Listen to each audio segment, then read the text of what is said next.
Perpuluhan itu bukan keharusan. Hah, sesat lu, Bri? Enggak, beneran. Ini dari Alkitab.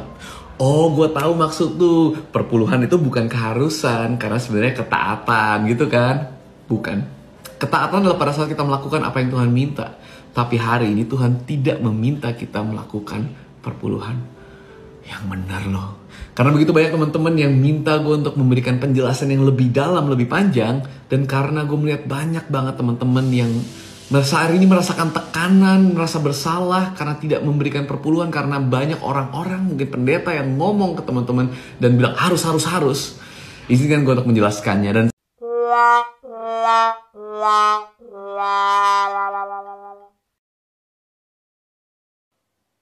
beberapa waktu yang lalu saya melihat ada ribut-ribut di Facebook mengenai persembahan persepuluhan.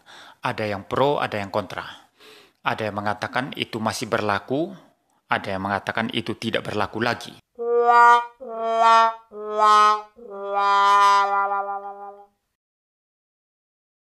Nah, jadi sebenarnya Tuhan yang membuat kita bisa punya duit, bisa punya rumah, bisa punya tanah, mobil, pekerjaan yang baik dan lain sebagainya. Jadi kalau alasan Anda tidak usah beri perpuluhan karena Tuhan tidak butuh,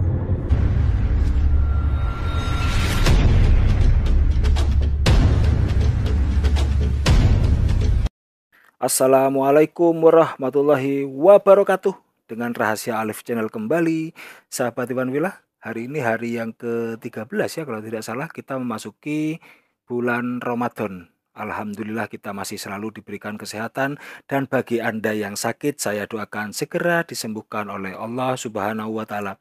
Sahabat Iwan Villa, kita memiliki kewajiban yang lain yang berada di Idul Fitri yang ada di bulan Ramadan ini, yaitu zakat fitrah. Jangan lupa zakat fitrahnya dibayar minimal 5 kg beras, dan itu dibayarkan 1 tahun sekali. Alhamdulillah, menjadi Islam itu mudah dan murah. Tidak seperti RT sebelah yang beberapa hari yang lalu, sekitar 1 minggu yang lalu, beritanya viral kembali, di mana ada seorang pendeta, kayaknya ini mungkin Chinese ya, dia itu pendeta, kemudian dia mengatakan bahwa persepuluhan di Kristen itu tidak perlu ya, dan ya intinya tidak perlu lah ya. Kemudian video ini beredar viral ya, dan ditanggapi oleh hampir sebagian besar pendeta-pendeta besar di Indonesia, termasuk pendeta Estra Soru, pendeta Mel Atok, pendeta banyak pokoknya, termasuk ya pokoknya pendeta-pendeta yang berbadan besar itu semuanya mengkomentari. Dan banyak dari mereka tidak setuju dengan pernyataan pendeta yang Cina ini. Bayangkanlah ya, mereka sudah menempuh pendidikan tinggi S1, S2, kadang S3 tidak lulus karena terkendala biaya mungkin ya, kayak pendeta MYM. Kemudian begitu dia sudah menjadi pendeta, terus kok loh nggak ada perpuluhan gitu. Ya akhirnya apa? Ngenes gitu kan ya. Jadi harapan tingginya itu dia menjadi pendeta yang beken, bisa naik Alphard mungkin seperti pendeta siapa yang gemuk itu. Tapi ternyata harapannya pupus. Yang pertama bisa jadi karena mereka tidak mau membayar perpuluhan, karena jika ini viral, banyak orang yang berpikir, oh bayar perpuluhan kok mahal ya, 10% dari penghasilan, dan itu setiap bulan. Belum lagi jika Anda masih harus bayar pajak ya, bayar pajak ke negara. Dan sampai di negara, di badan perpajakan, duitnya dibuat beli Rubicon. Pokoknya Oten ini orang yang paling apes kalau hidup di Indonesia, serius. Sudah dimintai persepuluhan, masih dikenain pajak hidup, ya, pajak bumi bangunan, pajak makan, PPN itu juga 10%. Aduh, luar biasa. Ngeri, sedih pokoknya. Alhamdulillah sahabat Iwan Villa, jangan lupa pajaknya. Oke, mari kita dengarkan apa sanggahan dari pendeta MYM, Muri Waliyanto Matalu. Beberapa waktu yang lalu saya melihat ada ribut-ribut di Facebook mengenai persembahan persepuluhan. Ada yang pro, ada yang kontra. Saya lihat postingan-postingan akhir-akhir ini ribut masalah persepuluhan. Dan ternyata pendeta Ezra Alfred Soru juga bikin video lagi tentang persepuluhan. Yang pertama, persembahan persepuluhan tidak masuk dalam hukum seremonial Taurat. Karena sebelum Taurat Musa diberikan, Abraham sudah membayar persepuluhan kepada Melkisedek.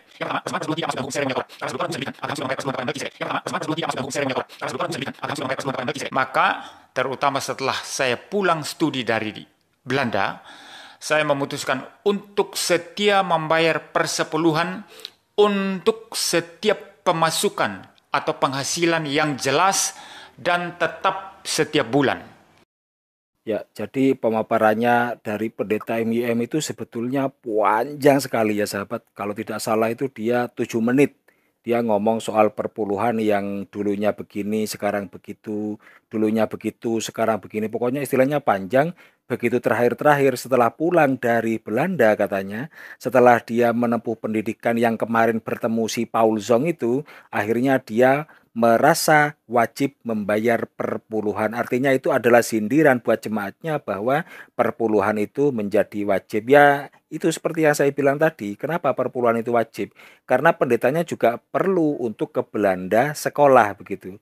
Walaupun sebetulnya di dalam negeri juga untuk menempuh pendidikan S3 katanya ada gitu di Jakarta, kemudian ada juga di Manado, S3 teologi ya katanya ada gitu. Tapi harus ke Belanda. Ya supaya itu tadi, supaya perpuluhannya lancar, duitnya juga bisa ketemu Paul Zang di sana gitu. Pokoknya intinya perpuluhan itu wajib katanya pendeta MYM. Jadi tidak perlu saya perpanjang lagi.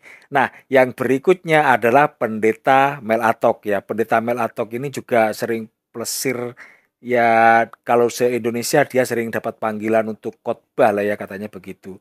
Kemudian dia juga sering khotbah di luar negeri atau ke Palestina atau apalah. Seperti ini loh apa namanya? Pemandunya tour guide gitu. Seperti tour guide ya, orang yang menyampaikan sejarah ketika sampai di Palestina itu apa sih namanya, kira-kira begitulah ya, pendeta Mel Atok, pendeta Esra Soru gitu ya. Jadi mereka ya kalau nggak dapat dari perpuluhan, mereka pelesir juga duitnya dari mana begitu. Nah, berikut adalah ulasan dari pendeta Mel Atok. Kekuatan untuk memperoleh kekayaan. Nah, jadi sebenarnya Tuhan yang membuat kita bisa punya duit, bisa punya rumah, bisa punya tanah, mobil, pekerjaan yang baik dan lain sebagainya. Jadi kalau alasan Anda tidak usah beri perpuluhan karena Tuhan tidak butuh, ya sekalian aja Tuhan tidak butuh semua. Jadi sekali lagi, alasan memberi perpuluhan bukan karena Tuhan butuh, bukan. Di situ Tuhan sedang mendidik umatnya, melatih ketaatan umatnya, minimal dalam hal keuangan. Dan Tuhan sangat luar biasa. Dia hanya minta 10. Bayangkan kalau dia minta 50 atau 70%. Mati kita. Yang berikut bahwa Brian mengatakan bahwa ada 3 jenis hukum Taurat ya. Ada hukum moral, ada hukum tata cara, dan ada hukum teknikal kata Anda. Perpuluhan sudah tidak berlaku lagi gitu loh. Nah ini menurut saya Anda tidak belajar baik-baik gitu loh.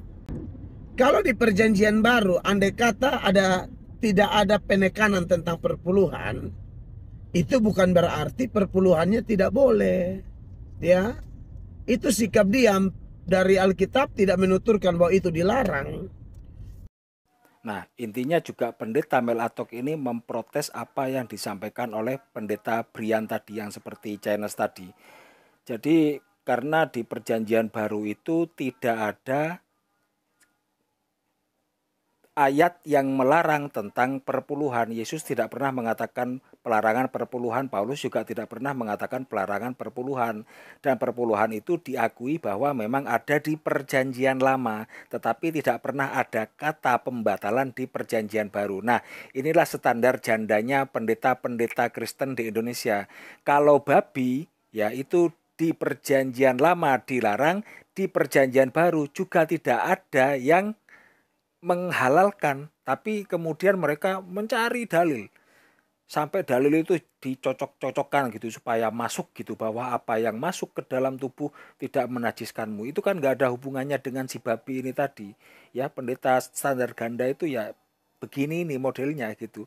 Yang ada di sana kalau itu enak buat kita, nah itu kita pakai. Standarnya itu sebetulnya bagi pendeta. Nah, sebetulnya bagaimana sih kedudukan perpuluhan ini menurut Rabi Yahudi? Maka ini ada video bagus di mana di mana Rabi Yakov Baruk menjawab sebetulnya kedudukan perpuluhan itu seperti apa yang seharusnya. Dan ini akan membuat tamparan kepada pendeta-pendeta di seluruh Indonesia, dan mungkin Anda sebagai jemaatnya setelah mendengarkan penjelasan dari Yakov Baruk ini, semoga Anda bertobat, tidak membayar persepuluhan lagi, tetapi ya namanya ngasih itu seikhlasnya. Jadi tidak ada batasannya. Seperti di Islam ini loh, namanya orang ngasih itu seikhlasnya, walaupun hanya separuh biji kurma, kata Rasulullah. Bayangkan di Islam itu mudah dan murah. Ya, berikut adalah penjelasan dari pendeta Yakov Baruk. Dan banyak orang yang sebetulnya Kristen tapi rindu untuk melaksanakan sebagian ibadah Yahudi. Persepuluhan. Ini bagaimana nih, Rabi? Suatu hal yang sebenarnya sangat lucu kalau dibilang ini mau melakukan suatu hal yang keyahudian. Karena orang Yahudi sendiri sudah 2000 tahun tidak melakukan persepuluhan. Berapa lama? 2000 tahun. 2000 tahun tidak melakukan persepuluhan. Karena yang diperintahkan di Taurat. Iya. Karena alasannya ringan, tidak ada bait Allah di Yerusalem. Dan perintah untuk membawa persepuluhan atau maaser itu hanya untuk petani dan peternak Yahudi yang tinggal di tanah Israel. Kenapa begitu? Karena untuk memberi makan orang Lewi harus dari Holy Land gitu. Di luar itu tidak bisa. Jadi kita bisa bilang bahwa persepuluhan itu adalah sistem pajak teokrasi ditetapkan Tuhan bagi orang Yahudi yang ada di tanah Israel. Orang Yahudi yang ada di Amerika, di Indonesia tidak kena peraturan ini. Nggak bisa soalnya. Nggak bisa. Harus tumbuh dari tanah Karena Israel. ayatnya bilang harusnya dibawa ke tempat yang diinginkan oleh Tuhan, membawa ke Yerusalem.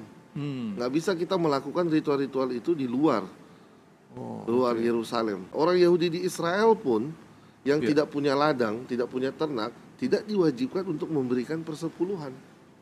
Tuhan Yesus kasih persepuluhan nggak? Yesus tukang kayu ya kalau tidak salah kan. Dia mau bawa apa? Kursi ke bait suci atau bawa meja? Tentu kan tidak kan.